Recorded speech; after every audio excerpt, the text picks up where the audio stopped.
Welcome to the Writer's Game Podcast, where we help you magnify your voice and monetize your message. And now, let's get into the show.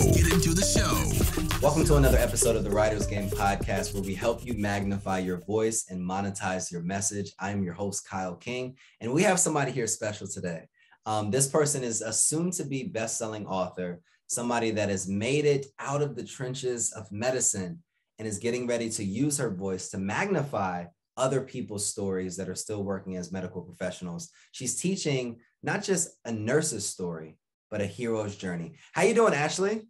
I'm good. How are you? I am absolutely fantastic. So before we start talking about all of the weeds and all of the strategies that I'm sure you don't want to share, I want to talk about how you're using your story to empower people around the world.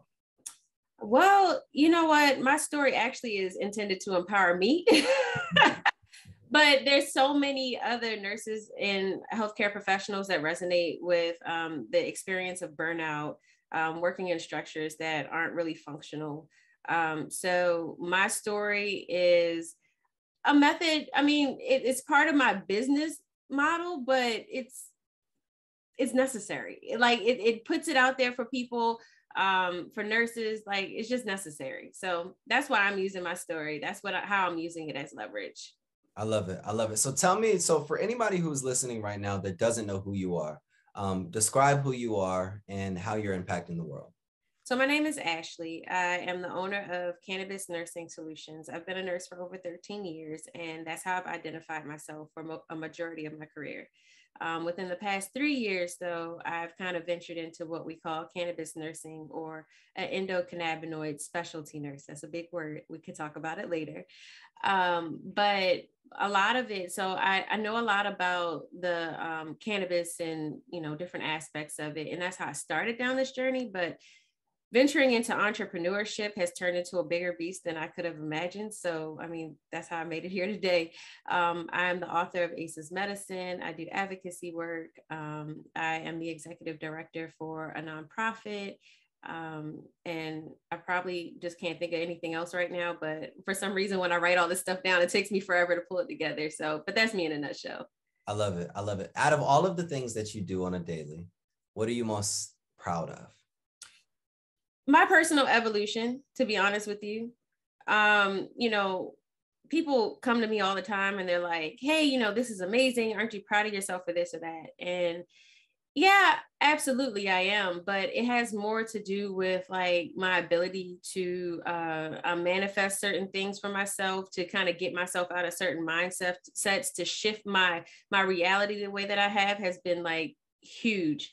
And to be able to sleep well at night is freaking amazing, and in order to do that, you have to be aligned mentally, spiritually, and emotionally. So that's probably my biggest accomplishment, to be honest with you. I love that. Was there a season that you weren't aligned spiritually, emotionally, physically? Oh, yes. Oh, yes. Tell me about that season. Who were you in that season? I was a six-figure employee. I was working in corporate hospital. I did performance improvement. I had a bunch of accolades behind my belt. I was one of very few nurses in my role.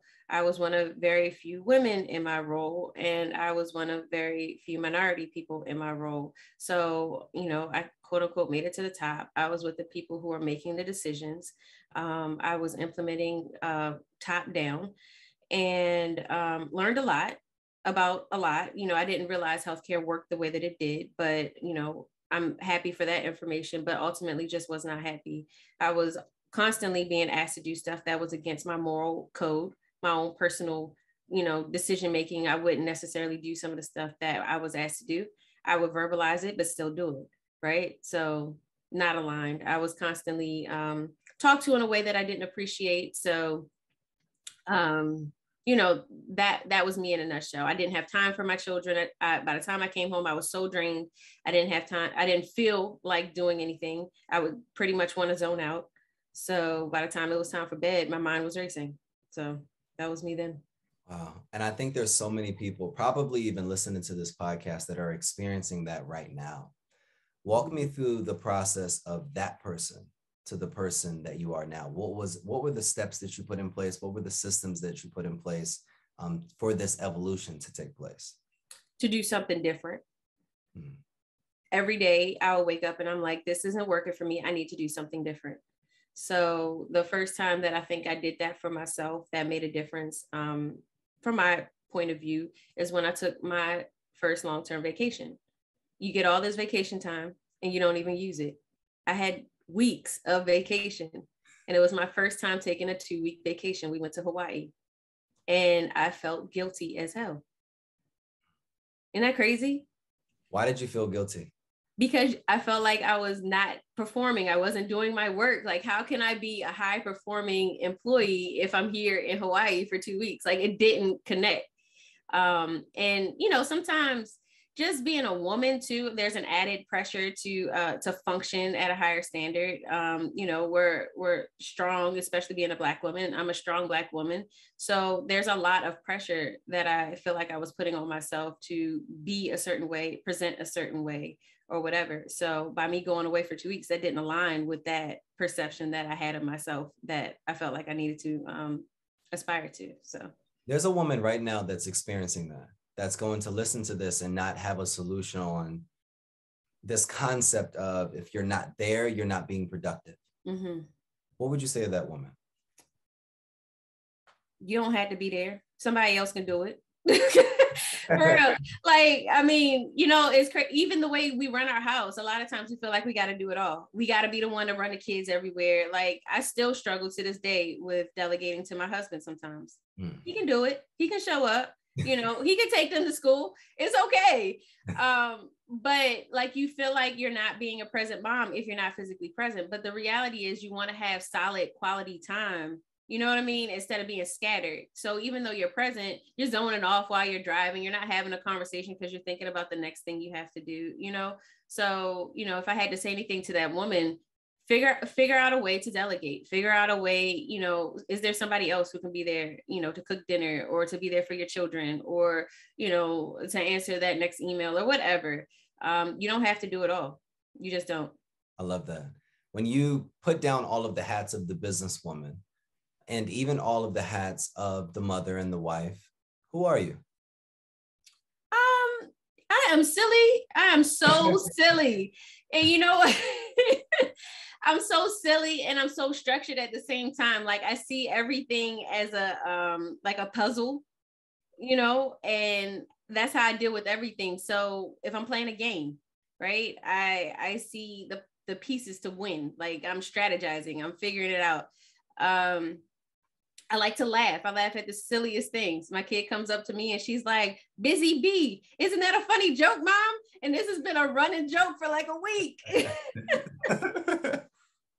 And I'll just sit there and I'll laugh and they're like, "Why do you think that's funny?" And I'm like, "I don't know. It's cute."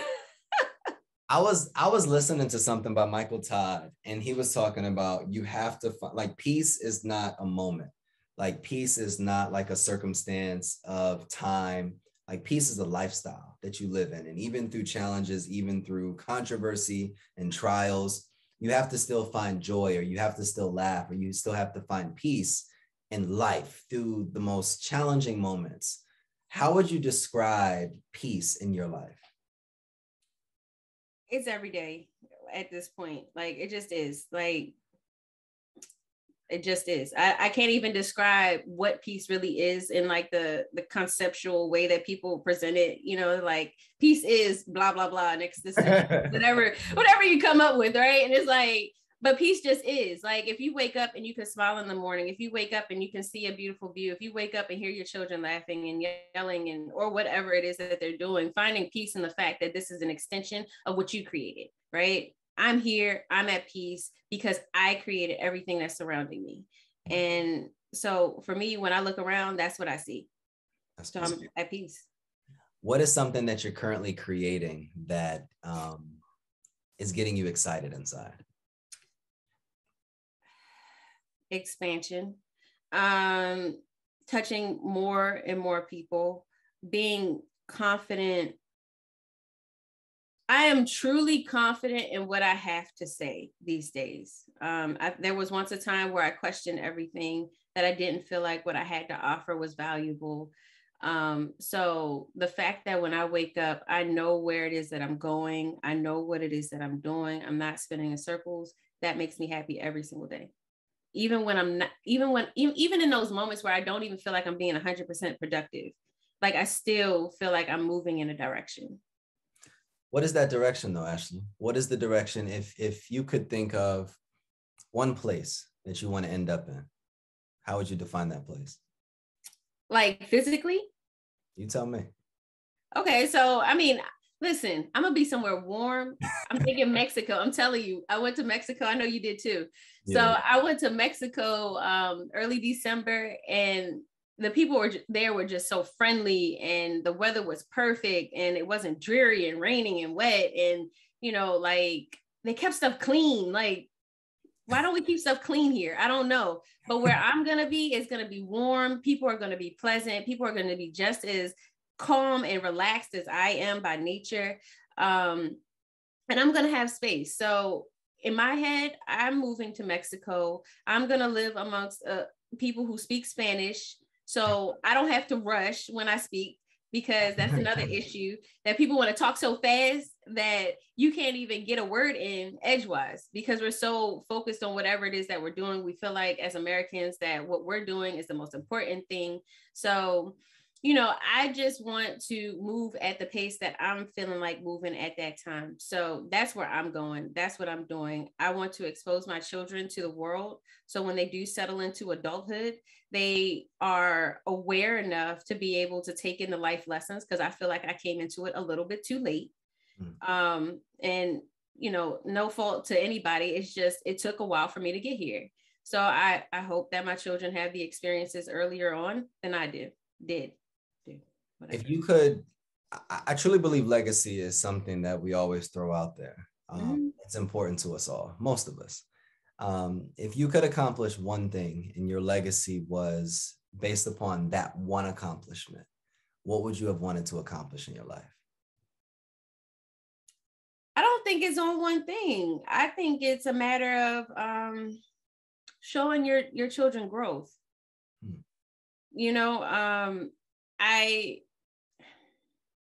I feel like part of our previous generation, I think, I hate to be 30 something, 40 something in the 90s, right? Like, I don't know if I want to be there, but I feel like a lot of people, a lot of parents at that time were so focused on things that out of the side of their control, where they weren't able to grow and show that growth in a way that is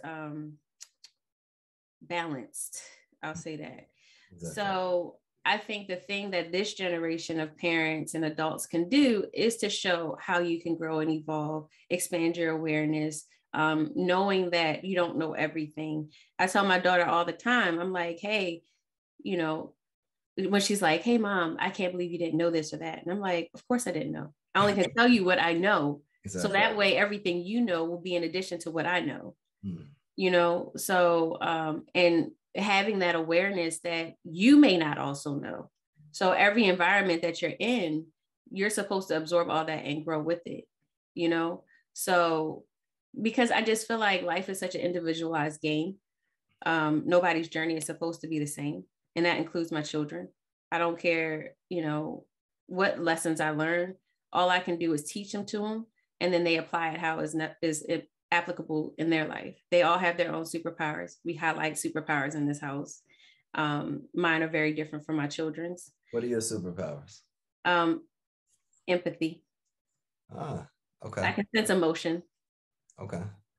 You said something earlier in regards to, you don't know, sometimes the things that you know and then the things that our children know, they power up together, right? Mm-hmm. What is something that you've recently learned about yourself that you didn't once know? I'll just stick with the fact that empathy is actually my superpower. Interesting. So things overwhelmed me for a long time. When I would walk into a patient's room, some patients would really overwhelm me. I would get really jittery. I would get really nervous, and only with certain patients, and I would avoid them. Right. which isn't right. But if I could go in there as little as possible, I would, you know? But what I started to realize over time is that really it's just me sensing their emotions. So that person was actually in need of more attention, but it scared me. Like this feeling of that the feeling of that experience was scary to me for a long time. Even when it came to dealing with my husband, when it came to dealing with my children, like when I sensed those things, and I can't even put into words what I would feel or what I do feel, I would avoid it. But now I've learned to either block it if because it becomes draining, or I walk right into it and expose it. So that's powerful. You have a book coming out. mm-hmm. I'm super excited about this book and sharing your story. And I'm more excited, not necessarily about the words on the pages, but more so the impact and the ripples that will be created from people actually experiencing what is inside of your book. What is one of the goals that you have with your book, and how are you going to, what are people going to expect from reading your book? One of the biggest things that I think that people will receive from it is, okay, so we talk about diversity all the time. And obviously I'm Black and I'm a woman, so you're going to put me in the box of diversity. Okay, great. But really it's about diversity of thought. Like, what are the different perspectives and the different lenses that people can offer as a contribution to healthcare? And yeah, I talk about healthcare because that's what I'm familiar with. But the reality is all industries, almost all industries, I will try to exclude tech, are antiquated and outdated. So therefore, people are functioning in broken systems. So with that being said, here comes the stigmatized in all aspects of the word nurse, saying some things that may be a little controversial, right? But are they really? You know, like cannabis is medicine, period. And I can explain to you why, you know? So explain to us why. Because so cannabis, we have an endocannabinoid receptor system in our body. I said that word earlier. It is actually the largest neuroreceptor system that we have in our body. And the sole point of it is to create homeostasis. Homeostasis means balance.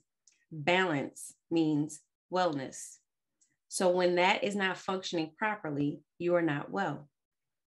Cannabis has cannabinoids that bind to that receptor system. Cannabis has cannabinoids that mimic the cannabinoids that already exist in our bodies that bind to that receptor system. So therefore, cannabis is medicine. It's so interesting how, we've known each other for like months now. And, I know you from a completely different realm.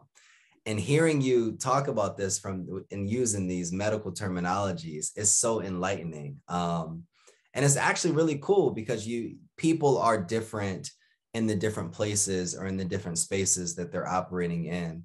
So, all right, with cannabis being a medicine, why is it important to share this message? Is it for nurses? Is it for medical professionals? Or is this something that as civilians, we should be knowing as well? Everybody should know it. So my business targets nurses as an attempt to educate patients, right? But everybody should know it because people judge other people that smoke weed. The problem is that a lot of people smoke weed not knowing why they smoke it, not knowing that there are other ways of consuming, not knowing that, there's some coping that needs to be resolved in that, right? So a lot of the messaging is based on propaganda, right? And unfortunately is messing up the messaging behind what cannabis can do as medicine. So stop judging people because they choose to consume, What can it do though? How can, if I'm thinking about it, how can it help me be more balanced, or how can it help me be more healthy? Why would I need or want it? So it's not for everybody. Let's start off with that. If you are imbalanced, if your endocannabinoid system isn't functioning properly, there are other ways besides cannabis to balance it out. Some people do need it. Seizure patients, for example, significantly reduces the amount of seizures that they have in a day, down to 1 or even less seizures per day, when they once had over 20, 30, 40 seizures per day, right? That even medications, pharmaceuticals cannot fix. So cannabis is a tool. In general, everyday people need to focus more on balancing themselves through exercise, through meditation. We talk about all those spiritual things, but they are literally ways to help balance your endocannabinoid system. It activates it through certain foods, through different herbs. Cacao, 80% or more, can stimulate your endocannabinoid system. So, yeah. So, it's just a lot of stuff that people just aren't aware of. And people should be aware of it so that way they can make the right choices. So that's why we need to know. How can I know that I'm not balanced? I think it's important to, you can know the benefits of something, but how do I know that I'm off balance? Well, I mean, the most obvious way is when sickness reveals itself, right? Like if you have a pain somewhere, if you are suffering from headaches, if you are suffering from anxiety, if you're suffering from depression, not sleeping, you're off balance somewhere. A lot of times meditation can be very helpful in identifying areas that aren't functioning properly. It may not present as pain, but it may present in other ways. So, just being mindful. I tell my nephew all the time, he's a young adult, 24 years old. And I'm like, whatever female you find, she needs to be able to be aware of her fingers and her toes. And he always looks at me like, "Oh, Ashley, what are you talking about?" If she's not aware of her furthest extremities on her body, then she's not mindful. What right? do you mean by that? A lot of people don't pay attention to their toes. So one of the first symptoms of diabetics is numbness and tingling in their toes. They don't pay attention to it. A lot of times they don't notice that their toes are literally lacking circulation until their toes are literally about to fall off their feet. So, you see it time and time again with certain type of patient population. So anyway, what that means is you want somebody who's mindful, you want somebody who's aware. And in order to be able to identify that you are off balance, you have to be aware of every aspect of your body. How often do you poop? Do you pay attention to it? Exactly. This is interesting. This is definitely interesting. And I think this is definitely a conversation that a lot more people need to be having within their homes, within forums, definitely within, medical institutions as well. What is one thing that if you had 60 seconds to share any message with the world and every single person was going to hear it, what would you say? That's a hard one. I say slow down. If it's one statement, it's slow down and pay attention to exactly what you're doing in this exact moment. What are you doing? Are you stuffing your face? Are you running to the next errand? What are you doing? Are you driving? What are you doing? And pay attention to what's going on in your mind. If today was your last day and you were sitting in front of your children and you had one last message to share with them, what would you say? Read my book. That's it? Yeah. You know what? Because when I wrote that book, and this, Kyle, like I was I think you said it, or maybe I heard it somewhere else, but when you're in an emotional state, that means you're not really moving in your purpose, right? And when I wrote that book, I was in a very emotional state, and it was because I lacked direction. And when I wrote that book, I wrote down everything that my children, and everything I do, it's with them in mind, but everything that my children need to know about my journey as an adult woman. So they're not ready for it yet. They're too young for it, but one day they will be. So if this was the last thing I could say to them, it would be read my book, because this is where the biggest transition, the biggest transformation occurred. That's so interesting, because I think oftentimes we want to pass down things to children instead of passing down stories, information, experiences, things to expose them to. Why is that such a important topic for you, or important thing for you to do? Like, just read my book and that's it. That's all you would have to say. Why is that important for you? Because like you were saying, like, I think stories are actually more valuable than a lot of stuff. We repeat history over and over again because we don't pass down the stories, especially in the Black community. We always want to hide. You know, I suffer from postpartum depression. And a lot of times in my family, it was kind of brushed over. It was like, oh, that was then, that was you then, or, you know, whatever. And it's like, no, that was a significant part of my evolution. That was very important for me. And I call it a tesseract when you go through these moments of a shift in identity, right? So like that was, I think pregnancy is the longest version of what that tesseract experience is. Becoming a mom is new. And I did not welcome it with open arms, right? And for a lot of people, they, you know, that's where the story stops. But if you're able to share those type of stories, especially with me, I have girls, you know, it'll kind of help prepare them for whatever it is they're going to experience in their lives. When I get older, I want to be the grandmother who takes the kids and sits there and tells them stories and lets them know some of the stuff that I've experienced as a young adult.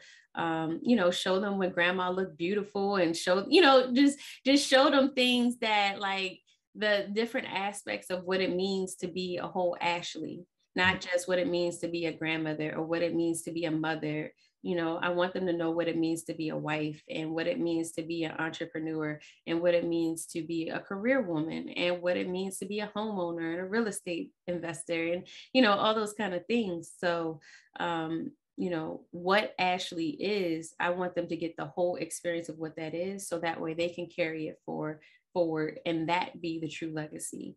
You know, I don't want them repeating the same things, the same mistakes that I made. I just don't. If you could define this season that you're currently in a few words, what would you say?